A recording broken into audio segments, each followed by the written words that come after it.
Well, it's classroom cooking time with Mrs. Beck and time to cook. And today I am cooking with one more of my 7th grade classes. This first group today is going to make Cheddar Bay biscuits. These are very similar to the biscuits you can buy at Red Lobster, or you can even buy a box mix of Red Lobster Cheddar Bay biscuits, but you're going to find that this is a cheaper and healthier way to make them, making them at home or even in a classroom.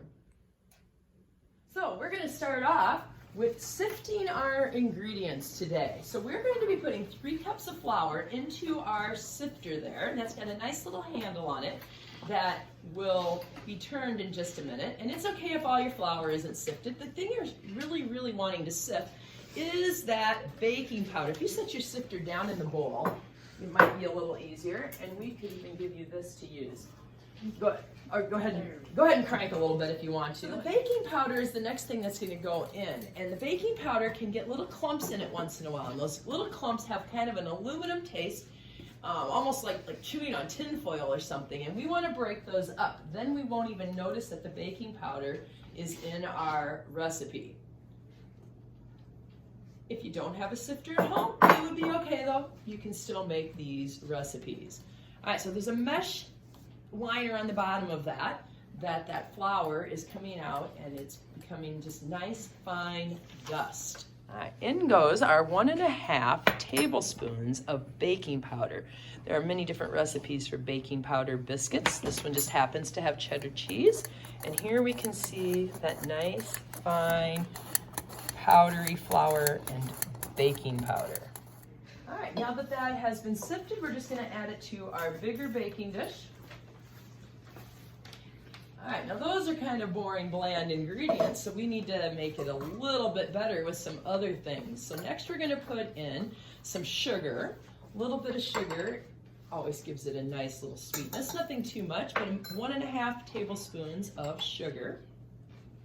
And a little bit of parsley. The little green color makes them look nice. We have a 3/4 teaspoon of parsley. And then we're going to also use that 1.5 tablespoons again, and we're going to make these a little bit garlicky, and we're getting our salt also from this with a mixture of, it's a garlic salt we're using. A little moisture added to this, so we have some melted butter to put into our mixture. And it is important to read a recipe carefully to decide if it's supposed to be melted or softened, and this recipe is for melted butter. Next, to also make those dry ingredients a little moister, we have 1.5 cups of milk. Now my family drinks 1% milk, so that's the kind of milk that we are using right now. But if you have whole milk or 2% milk, or even like a cream or something, would be just fine. All right, give that a little bit of a stir. With a quick bread like this, we want to not over stir. We just kind of want to get that butter and milk softening up and coating all of our dry ingredients. Oh, it's looking great. She's gonna just stir until like all that flour is wet instead of dry. All right, since these are Cheddar Bay biscuits, we should use some cheddar cheese. Feel free to use that spatula there if you need to get the rest of that cheese out. This is grated cheese. You can buy it already grated, or you can grate it yourself like I did last night. Now, Champ is showing us a technique called folding. He is flipping the cheese over, where Kinley was doing a lot of stirring. So Kinley went like this, and Champ is going like this. We'll get a close-up of his folding techniques. Awesome job. He's just gonna fold a little bit till he can tell that there will be cheese in every spoonful. All right, we are now ready to take this very simple biscuit recipe and put it on our baking sheets. I do suggest greasing your sheets. Fantastic. We'll get both of those coated so that our biscuits slide off nice and easily. Now today we're going to go ahead and start there, girls. Today we're going to make some very tiny little biscuits because we have about 60 people who are going to be having a little biscuit today. And so we're basically having a little tasting party at the end of the day. Well, we noticed our batter was a little sticky, so we're going to use this technique of using 2 spoons, and look at how much more easily that batter comes off. You're doing a lovely job of making us some tiny biscuits. Well, the biscuits are almost all on the tray here. These girls have done a great job of making us plenty for our party this afternoon. We are going to be baking these in a 450-degree oven and cooking them for about 10 to 12 minutes. And I just can't wait to taste these. They are just so buttery and full of garlic, and that cheese is just, always add something, because who doesn't like cheese in the dairy state, right? All right, well, fantastic job, everybody. Tell everybody goodbye. The last thing we're gonna make is a stovetop stuffing meatloaf. I think these guys are excited about this, and I know we're all getting excited to taste these 6 different recipes we have been making with our classroom cooking. All right, the key ingredient in this is the stovetop stuffing itself. You can use, you don't have to use Stovetop brand, you can use any brand of prepackaged stuffing that you'd like. I do prefer the chicken, that is my favorite, but you can buy the turkey or the pork, and this will turn out just fine. You will notice as we make this recipe today that we're not adding any other spices to it. It is going to be completely seasoned with the seasonings that come in the dressing package. We are going to put that dressing in the bottom of our large mixing bowl first, and then we're going to add our wet ingredients to that. So we're going to be adding 3 eggs and 1.5 cups of milk.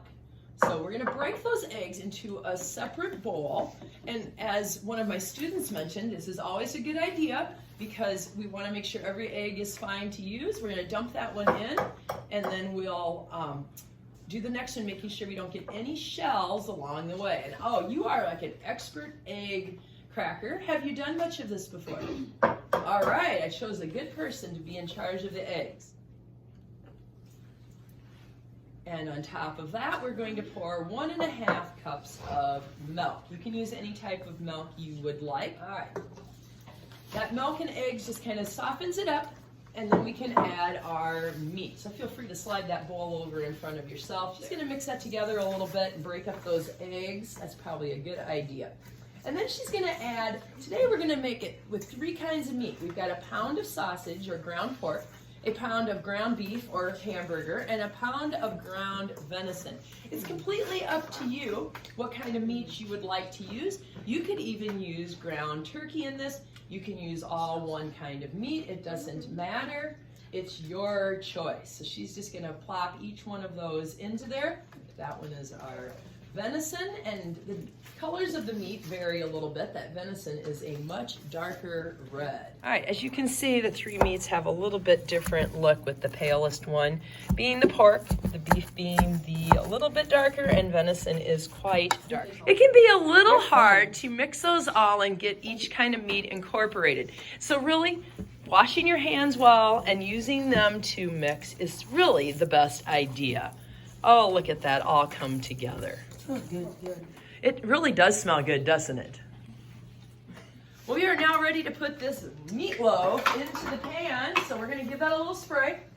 Meat has quite a bit of fat in it, so it's not always going to stick a whole lot, but it's always a good precaution to put it in. So you can even just kind of dump it if you need to get the first part out. Whatever works for you there. That's nice. We'll be fine.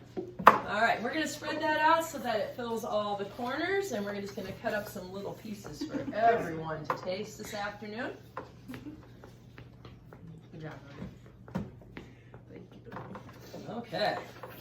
Now, one of my favorite parts about this meatloaf is that it has a topping on the top, and many people eat their meatloaf dipped in ketchup, and you can still dip this in ketchup if you'd like, but we are going to put this little glaze on the top, which is part ketchup and part brown sugar. So Wesley is going to set his adjustable measuring cup. I'm going to borrow that for a second from you. He's already done this. He has set it at the 1 cup mark, but I can adjust this to any measurements I want, and it is a great tool for sticky ingredients like ketchup. All right, go ahead and squirt a cup worth of ketchup into there. Did I put it back in the right place? He's going to double check and make sure we get the right amount. In goes the ketchup.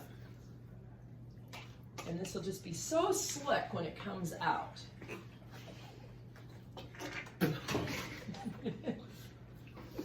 Jeez, Wesley. With this type of measuring cup, you can basically fill it all the way to the top. All right, he is going to push on the bottom of that. Should we get a close-up of you doing this? Yeah. Sure. All right. Ooh, look at that. He can press it down. He can use a spatula and wipe that right off, and none of that ketchup has gone to waste. All right, next he will be adding 3/4 cup of brown sugar. Now brown sugar, oh, I like how he knows how to measure brown sugar. Brown sugar should always be packed into the measuring scoop. All right, we're switching people here. We're going to stir it up and spread it on top of that meatloaf that is so lovely in our pan there. And by putting this on before you bake it, it just kind of sticks right to it, and it just gets a little more of a warm taste to it than if you just dip it in ketchup. All right, and there's enough ketchup in that it's fairly runny and will spread fairly easily. Just get a small little taste of that brown sugar and ketchup with every bite. Ooh, nice job. That is going to taste fantastic. All right, thank you, meatloaf cookers. Yay, good job. And if all of my students would like to come on up, we'll have one last little video here of you. Way to go, 7th graders. You were some excellent, excellent chefs. But when you make these at home, you'd probably make them 3-4 times the size. Of course, you can always adjust it based on the number of guests coming to your family dinner as well. Well, we're wrapping up our final recipe with our 7th graders and our